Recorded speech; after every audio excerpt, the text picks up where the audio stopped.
એટલે તમે એમ કહેવા માંગો છો કે જંગલેશ્વર ડિમોલેશન ઈ ભાજપનું તૂત છે? ભાજપનું 100% તૂત કરેલું છે, ઊભું કરેલું છે, લોકોને ભડકાવવા માટેનું કરેલું છે.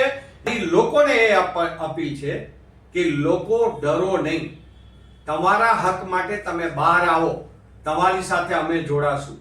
એને પણ હક અને હિસ્સો મળે એના માટે જ આ અમારી લડાઈ હોય. મારું તમને કહેવાનું એ છે મહેશભાઈ કે કોંગ્રેસનું ઓબીસી ડિપાર્ટમેન્ટનું સંગઠન નિષ્ક્રિય અત્યારે ગુજરાતમાં છે એવું નથી લાગતું? ના, એવું નથી. એટલા માટે લોક પ્રશ્નો ઉઠાવવાની જે વાત છે એટલે આ ગુજરાતની અંદર જે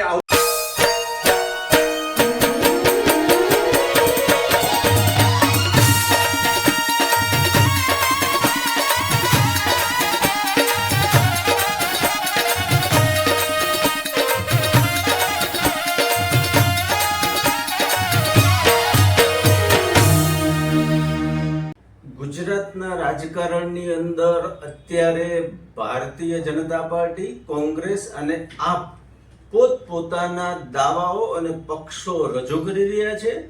ત્યારે રાજકોટની જો વાત કરીએ તો ગુજરાતના રાજકારણમાં જેને મોભાદાર સ્થાન કહેવાય એવા ઓબીસી ડિપાર્ટમેન્ટના ગુજરાતના અધ્યક્ષ તરીકે રાજકોટના જ ભાઈ શ્રી મહેશભાઈ રાજપૂતની કેન્દ્રીય કમિટીએ નિમણૂક કરી છે ને, ત્યારે આ મુદ્દો જે છે એ અત્યારે લોકોના ધ્યાનમાં ઓછો આવ્યો છે. પરંતુ જે મોભાદાર સ્થાન છે એવા ભાઈ શ્રી મહેશભાઈ રાજપૂત અત્યારે આપણા આ ટોક શોમાં ઉપસ્થિત છે. ત્યારે એમનું આપણે હાર્દિક સ્વાગત કરીએ છીએ. નમસ્કાર મહેશભાઈ. મહેશભાઈ, જે કઈ ઓબીસી ડિપાર્ટમેન્ટના ગુજરાતના અધ્યક્ષ તરીકે આપની નિમણૂક કરવામાં આવી છે, ત્યારે મહેશ રાજપૂતની રાજકીય કારકિર્દી કેવી રીતે શરૂ થઈ એ જરાક જાણવું રસપ્રદ છે. પ્રથમ તો પેલા રાજકીય મને કોઈ રસ નહોતો.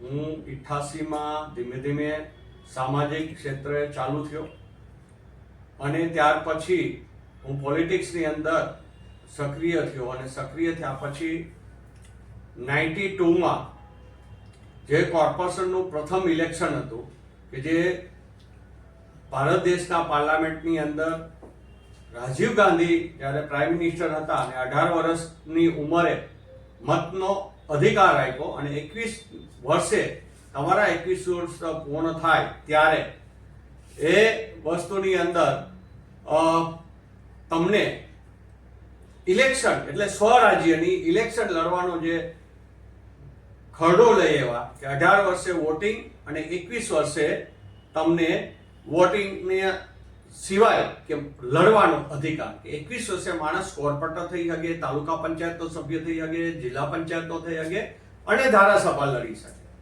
ત્યારે સ્વરાજ્યના ઇલેક્શનોની અંદર પ્રથમ 1992ની અંદર હું કોંગ્રેસ પક્ષમાંથી ઉમેદવાર થયો. ત્યારે રાજકોટ કોર્પોરેશનની અંદર હું નહીં પણ આખા ગુજરાતની અંદર રાજકોટ, બરોડા, સુરત અને અહેમદાબાદ અને ભાવનગર અને જામનગર, ત્યારે આ કોર્પોરેશનના ઇલેક્શનો એક સાથે હતા અને ત્યારે નાનામાં નાનો કેન્ડિડેટ એટલે કે 21 વર્ષ અને 3 મહિના જેવી ઉંમર થઈ હોય અને ઇલેક્શન લડતો હોય પેલો નાનામાં નાનો કેન્ડિડેટ હું ત્યારે હતો. કારણ કે એ ખરડાનો અમલ એ ઇલેક્શન 1992ની અંદર ગુજરાતની અંદર કરવામાં આવ્યો. કોઈ ચૂંટણી લડ્યા છો? હું 92ની અંદર ચૂંટણી લડતો હતો. 12 ડિસેમ્બરે ચૂંટણી હતી અને 6ઠી ડિસેમ્બરે જે અમારું વોટિંગ એમ કે જાહેર સભાઓ બધું ચાલુ હતું અને 12મીએ ઇલેક્શન હતું અને 6ઠી ડિસેમ્બરે અયોધ્યાની અંદર જે મસ્જિદનો જે બનાવ બન્યો, જે ઢાંચો તોડવામાં આવ્યો, ત્યારે આખા દેશની અંદર જે પરિસ્થિતિઓ થઈ અને એને ધ્યાનમાં રાખીને ત્યારના મુખ્યમંત્રી ચિમનભાઈ પટેલે એ ઇલેક્શનને મોફક રાખેલું, કેન્સલ કરેલું અને એ ઇલેક્શન હું લડ્યો હતો. ત્યારબાદ હું 2010નું ઇલેક્શન કોર્પોરેશનનું પત્યા પછી 2021માં શિક્ષણ સમિતિની અંદર ઇલેક્ટેડ મેમ્બર તરીકે હું ગયો હતો.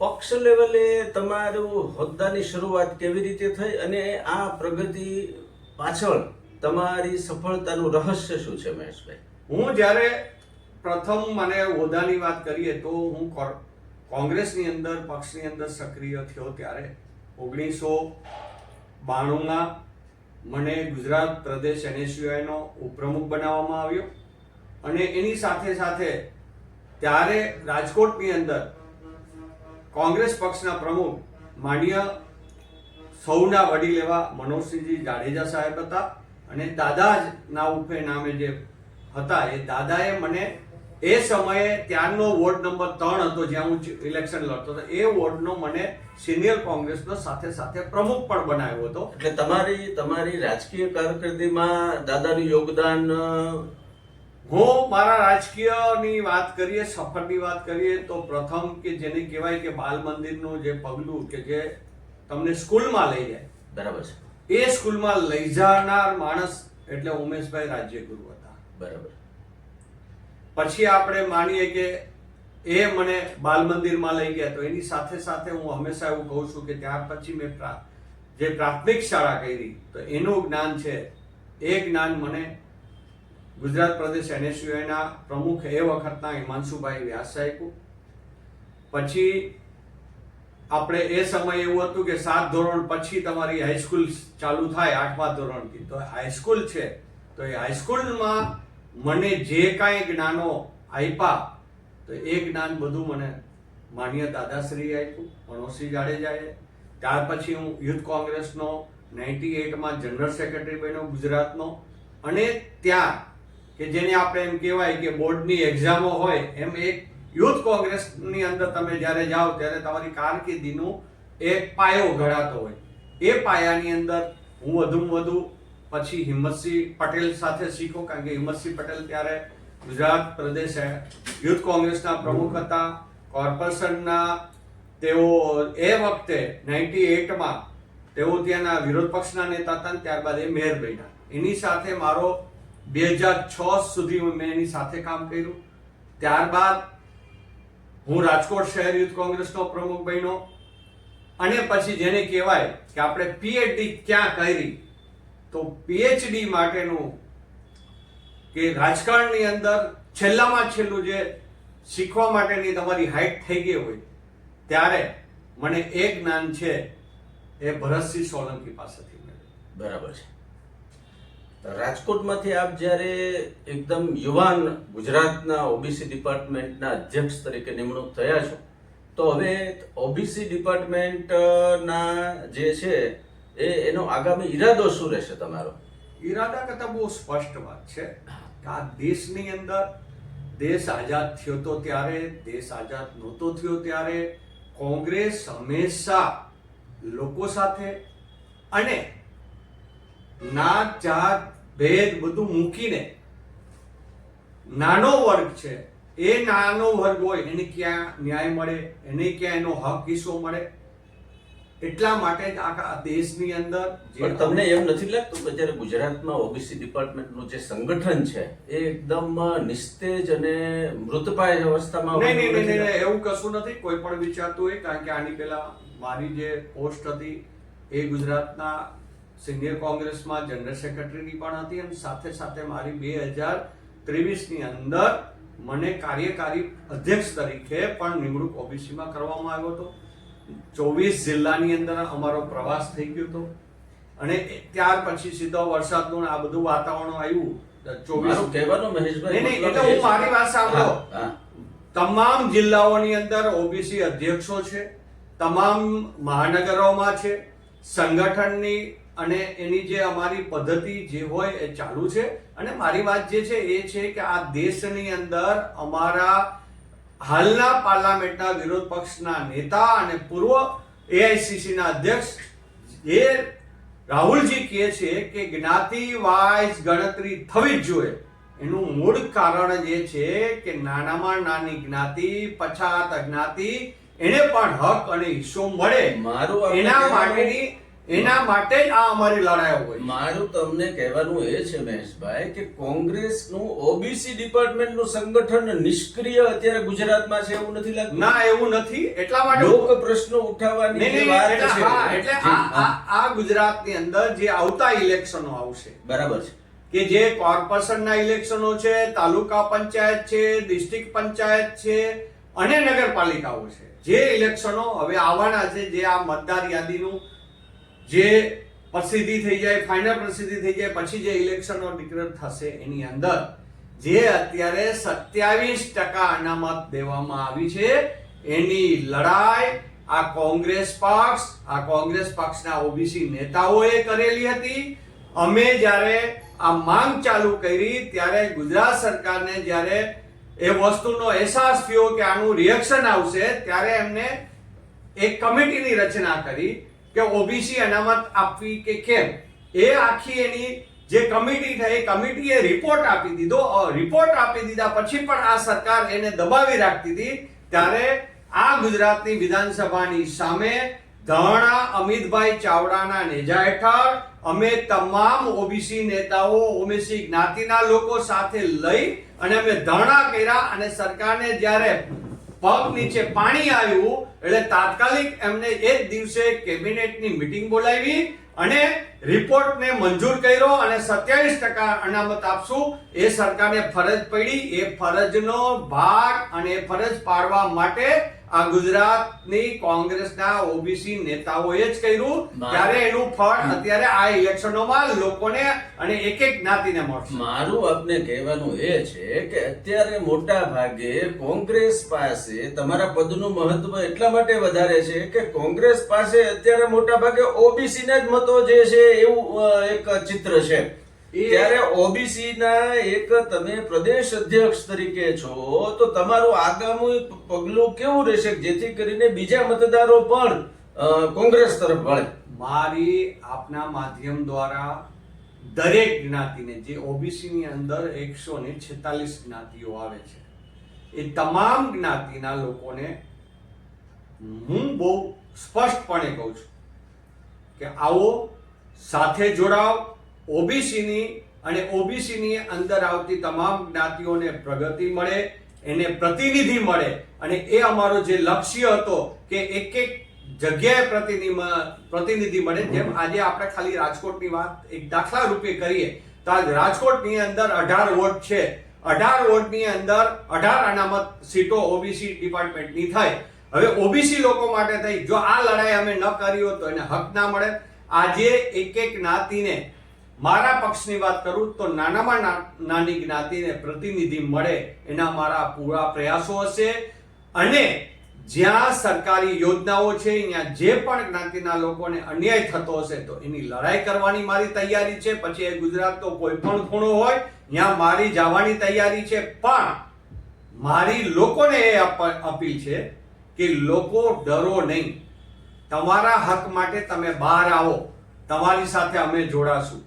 જો તમે તમારા હક માટે નહીં લડો તો આ દેશની અંદર આજની સરકારમાં તમને હક મળી શકે એમ નથી. માત્ર ને માત્ર ઉદ્યોગપતિઓ છે એ પૈસા કમાય છે. આપણે ઘરમાં આજની તારીખે તમે હિસાબ કરજો નિરાતે. હું કોઈ કોંગ્રેસ હોય કે ભાજપ હોય, આ દેશની કોઈ પણ સરકાર હોય, ત્યારે જે બનતું હોય એ કેવું એ હરેક વ્યક્તિનો આપણો એક નાગરિક તરીકેનો અધિકાર છે. ત્યારે હું કહું છું કે તમે 1 રૂપિયો કમાવો છો એનો હિસાબ કરજો. તમારા ખીચામાં માત્ર 40 પૈસા જ રહે છે. એટલા ટેક્સો આપણે ભરીએ છીએ કે એ ટેક્સ આ દેશનો બધો નાગરિક રિબાઉન્ડ નથી લેતો. રિબાઉન્ડ કોણ લે છે? કે આ દેશના મોટા ઉદ્યોગપતિઓ જ આ ટેક્સને પાછો વસૂલી અને પોતાના ખીચામાં લઈ જાય છે. એટલે આપણે આ વિચારવાનું છે. ભવિષ્યમાં આવતા દિવસોમાં આજે આ દેશની અંદર 75 વર્ષ પહેલા કોંગ્રેસના શાસનની અંદર જે પાણીનો ટાંકો બરોડામાં બન્યો હોય અને એ પાણીનો ટાંકો તોડવા માટે જેસીબી લેવું પડે અને અમદાવાદની અંદર જે પાણીનો ટાંકો બને અને એનું જે દિવસે ઓપનિંગ હોય અને એની અંદર પાણી ભરવામાં આવે ને એ ટાંકો જો નીચે પડી જતો હોય તો આપણે વિચારવાનું કે આપણા પૈસાનું શું છે અને આ દેશ અને આ ગુજરાતની અંદર કૌભાંડો કેવા થઈ રહ્યા. મારું આપને મહેશભાઈ બીજો સવાલ એ છે કે અત્યારે સૌરાષ્ટ્રની અંદર આમ આદમી પાર્ટી ના સ્ટાર બહુ લોકપ્રિય થઈ રહ્યા છે. એની સામે કોંગ્રેસમાંથી એવું કોઈ નેતૃત્વ નથી કે જેની પાછળ પ્રજા કંઈક દોડે અથવા તો પ્રજા એને સાંભળવા જાય કે એની પાછળ આવે.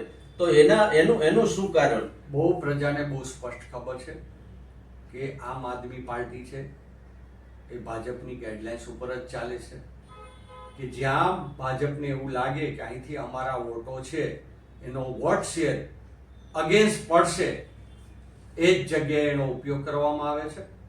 આજે આપણે દાખલા રૂપે રાજકોટની વાત કરીએ તો રાજકોટની અંદર ઉપરના કાંઠા જોઈએ તો આજની સ્થિતિમાં રિંગ રોડ ઉપર આપણે વોર્ડ નંબર 11 હોય, આ જે વોર્ડો છે જેમાં ક્યાંક ને ક્યાંક ભાજપને ભડક લાગે છે એવા જગ્યાએ કે સામાકાંઠાના વિસ્તાર છે તો ત્યાં જ્યાં ભાજપની આગળ વોટ પડશે ત્યાં આમ આદમી પાર્ટીનો ઉપયોગ કરે છે.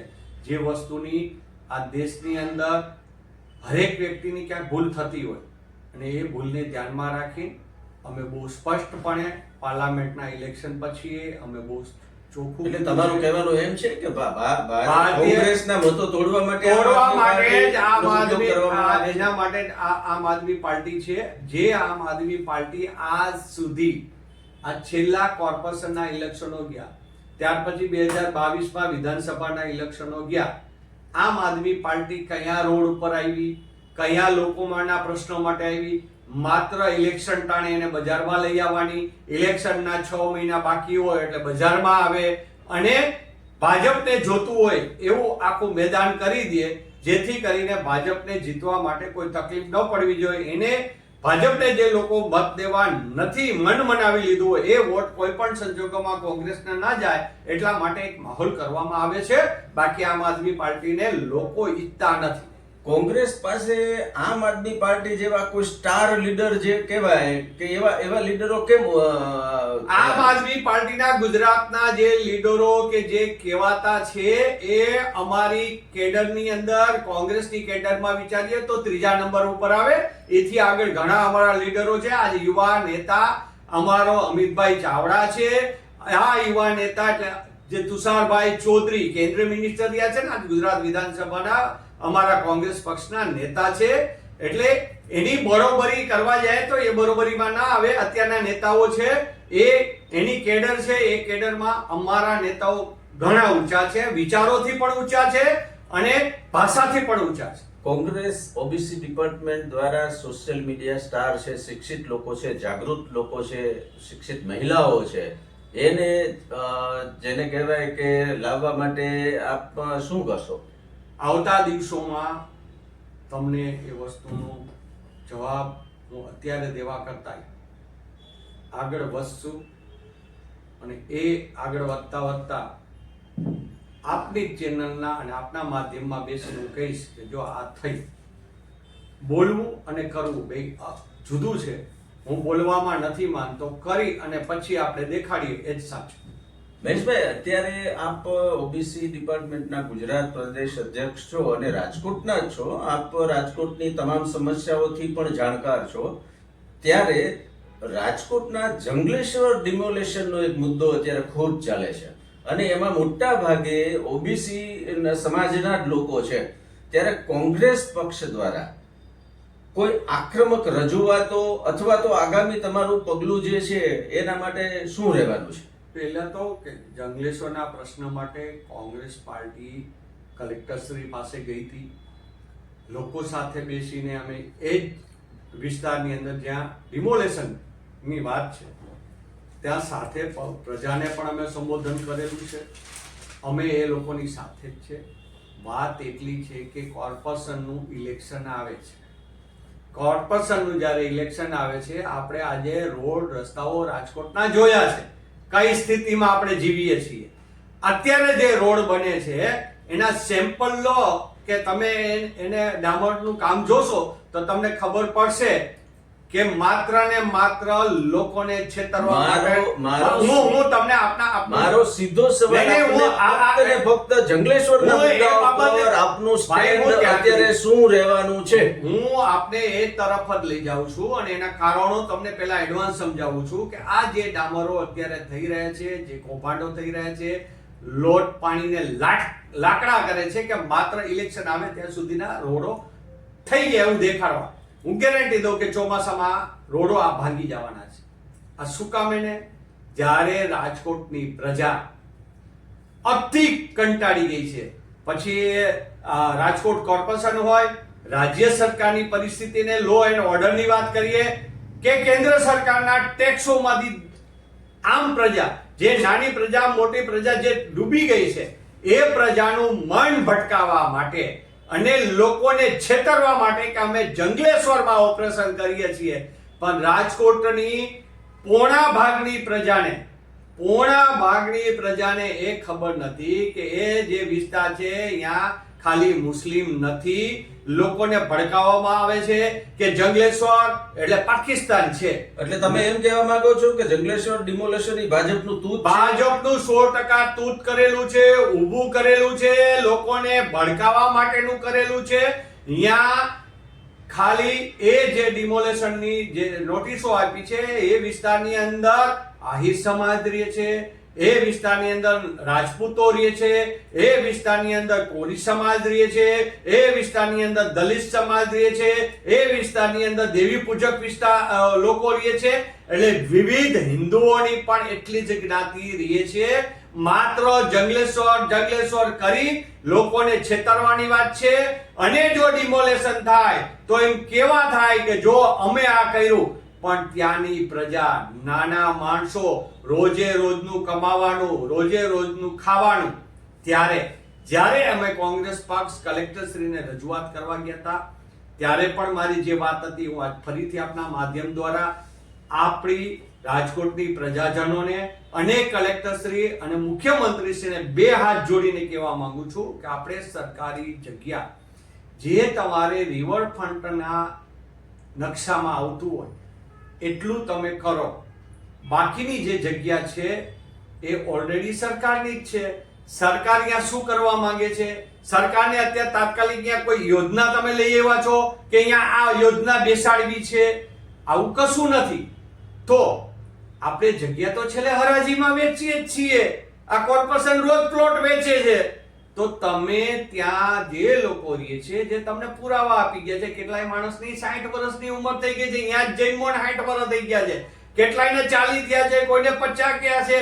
તો એ લોકોના જે પુરાવો, લાઇટ બિલ અને જે કોર્પોરેશન વેરા લે છે, તો એ લોકોનું લિસ્ટિંગ કરી અને સરકારે જે ભાવ નક્કી કરવો હોય એ જગ્યાનો ભાવ નક્કી કરી અને જેટલી જગ્યાની અંદર કબજા જે લોકો જે અત્યારે રહે છે એની પાસેથી પૈસા વસૂલી અને એને દસ્તાવેજો કરી દેવા જોઈએ, જેથી કરીને કોઈ લોકોને ક્યાંય હેરાન ન થવું પડે, જમીનના માલિક થાય. અને સરકારની જે હંમેશા મનસુખી રહી છે કે પૈસા કમાવા, ડિમોલેશન કરી અને કોઈ બિલ્ડરને આપી દેવું, એના કરતા એ જ લોકોને આપી દેવા દે તો આખી સમસ્યાનું સોલ્યુશન બહુ સ્પષ્ટ જ છે, ચોખ્ખું છે. સરકારનો ઈરાદો પણ પાર પડી જાય, પણ આ થઈ જાય. પણ આ વસ્તુ કોઈ સંજોગોમાં ભાજપ કરવા માંગતું નથી, કારણ કે એને અત્યારે કોર્પોરેશન જીતવી છે. કોર્પોરેશન જીતવા માટે લોકોને એવું દેખાડવું છે કે અમે કંઈક પાકિસ્તાન સાફ કરી નાખ્યું, એ રીતે જંગલેશ્વરનો આખો માહોલ ઉભો કરી રહ્યા છે. જંગલેશ્વરના લોકોને આપ ઓબીસી ડિપાર્ટમેન્ટના ગુજરાત અધ્યક્ષ તરીકે શું સંદેશો આપવા માંગો છો? હું ત્યાંના લોકોને બહુ સ્પષ્ટ કહું છું, આ દેશની અંદર અંગ્રેજો સામે પણ આપણે લડ્યા હતા અને આપણે અત્યારના આ શાસકો અને અધિકારી અને પદાધિકારી સાથે પણ આપણે લડવું પડશે. પોતાના હક માટે તમે બહાર નહીં નીકળો તો ક્યાંય કશું થશે નહીં. લડાઈ સમૂહમાં થાય. અમે તમારી સાથે છીએ, પણ તમારે સમૂહમાં લડવા નીકળવું પડશે. તમારો હક છે. આ દેશની અંદર આ નરેન્દ્રભાઈ મોદી આવતા પહેલા એમ કહેતા હતા કે ઘર, પાણી, મકાન ના માલિક હોવા જોઈએ. હું એક પણ માણસ 2022 સુધીમાં, 2017માં બોલ્યા હતા કે 2022 સુધીમાં એક માણસ મકાન વિનાનો નહીં રહે. જ્યારે તમે મકાનવાળા છે એની ઉપર ડિમોલેશન જ્યારે ફેરવવાની વાત હોય તો આપણે આપણા હક માટે લડવું પડે. મહેશભાઈ, હું અત્યારે મતની રાજનીતિ નથી કરવા માંગુ, સ્પષ્ટ કહું છું, આપણો હક છે, આપણે માંગવું જોઈએ. અને આપના માધ્યમને જો નરેન્દ્રભાઈ પણ સાંભળતા હોય કે સાંભળે તો એને પણ મારી વિનંતી છે કે તમારી જે વાત છે વાત ઉપર ચાલો.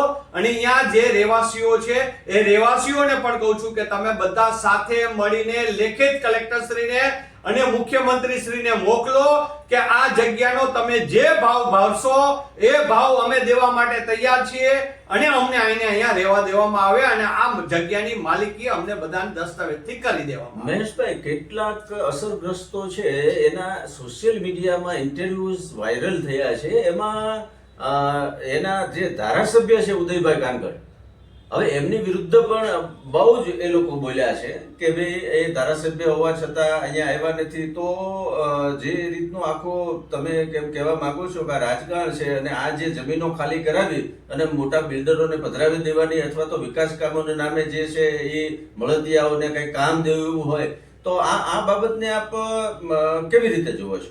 હું બહુ સ્પષ્ટ કહું છું કે રાજકોટની અંદર તમે પૂર્વ મુખ્યમંત્રી વિજયભાઈ રૂપાણીએ રિવરફ્રન્ટ બનાવવાની યોજના દીધી, રૂપિયાઓ કર્યા.